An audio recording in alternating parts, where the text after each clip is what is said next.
Are you about to place a bid on your dream property, or perhaps you're thinking about bidding on a property in 2025? Well, don't make these costly mistakes that could lose you the deal or cost you thousands more than you've actually planned. My name is Fleming. I've worked in real estate for the last 20 years. I've worked on both the buying and the selling side, and I've seen all the mistakes possible. I'm currently working in a new startup called PropGen. We're developing an AI system that is going to help buyers and answer all your questions and advise you through all the different issues. We're working on building that at the moment, but you can check out details in the description if you want. In this video, I'm going to share 6 common mistakes I've seen buyers make when bidding on property and how you can avoid them and secure the home that you want at the right price. At the end of the video, I will also provide some tips in terms of how you can best put a bidding strategy in place for 2025. One of the worst bidding mistakes I see when bidding on a property is bidding in small increments or the minimum amount. And this is getting more common with online bidding. You see it all the time now. Sometimes you see a property with a few hundred bids, all increasing by 500 or €1,000 each time. And it all comes down to just 2 or 3 bidders just bidding each single time the minimum amount without a strategy, without any plan, just waiting to see who reaches their maximum budget first. You need to be thoughtful about your bids. You need your bids to send a message. You need to make your bids make the other bidders rethink their bids every single time. Bidding the minimum amount every single time doesn't cause them to think at all, and they actually know what's going to happen before you even bid. This type of bidding just usually means that one party is going to get to their maximum bid at one point. If you bid €1,000 at a time, your competitor only needs to increase their bid by €2,000. If you increase your bid by 5k or 10k, your competitor needs to increase their bid by 11k or more. And this gives them a lot more to think about every single time they bid. The second mistake I see happening is overbidding or blowing the budget. When a buyer gets swept up into a bidding war or allows emotion to take over, they think, what is an extra few grand? I can borrow it from a family member or a friend or even the credit union, or I won't eat for a few months. Whatever their justification is, they end up going over their budget, and then they end up believing they've overpaid for the property because they got swept up in a bidding war or allowed emotions to take over. And this leads to a number of things happening. One, the buyer ends up getting buyer's remorse.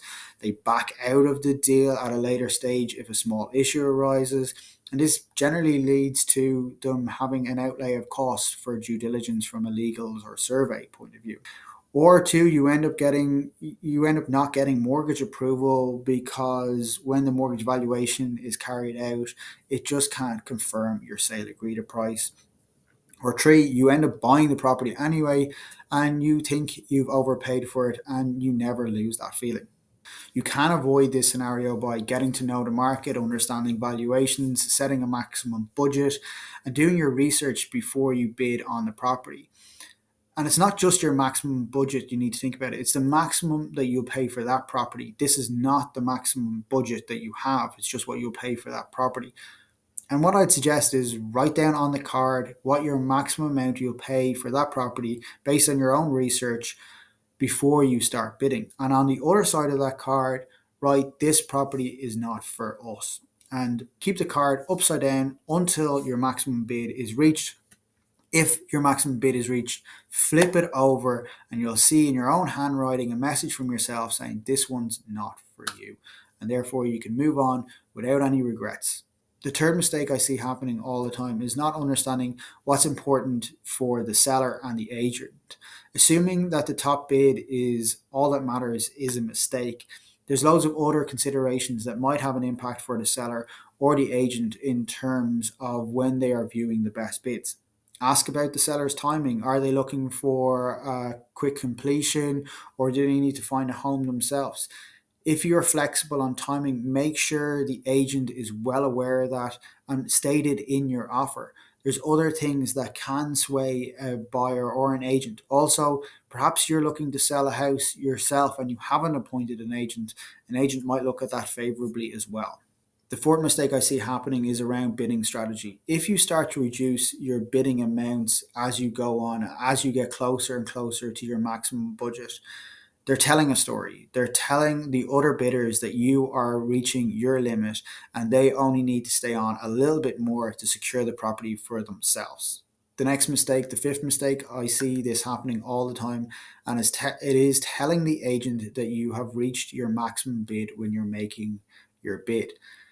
At this point, the agent knows that you're at your maximum bid, and all they need to do is nudge another bidder a little bit more to secure the deal.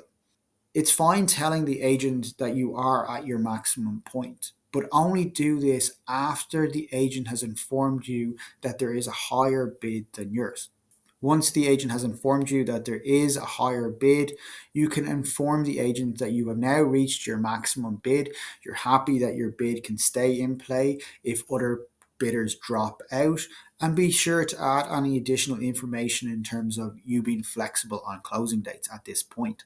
The sixth mistake I see happening is bidders assuming that they're the best person for the property and the property is meant for them, and the seller would be really happy for them to buy the property. I'm all for positive thinking, but just don't do it blindly. Ask the agent for some insight in terms of the other bidders. They may not give you any info, but sometimes they're happy to talk, and they may tell you that the bidder is a wealthy cash buyer buying for their daughter and they're set on that property. This actually happened to me. I took one more stab at a bid but was outbid again, and I just dropped it. I knew there was no point in continuing on because this bidder was adamant that they were going to get it, and the agent kind of alluded to that fact. Another time, I was told a bidder was near their max because perhaps they'd already suggested this to the agent, and therefore I knew I only had to go one more time to get and secure that deal.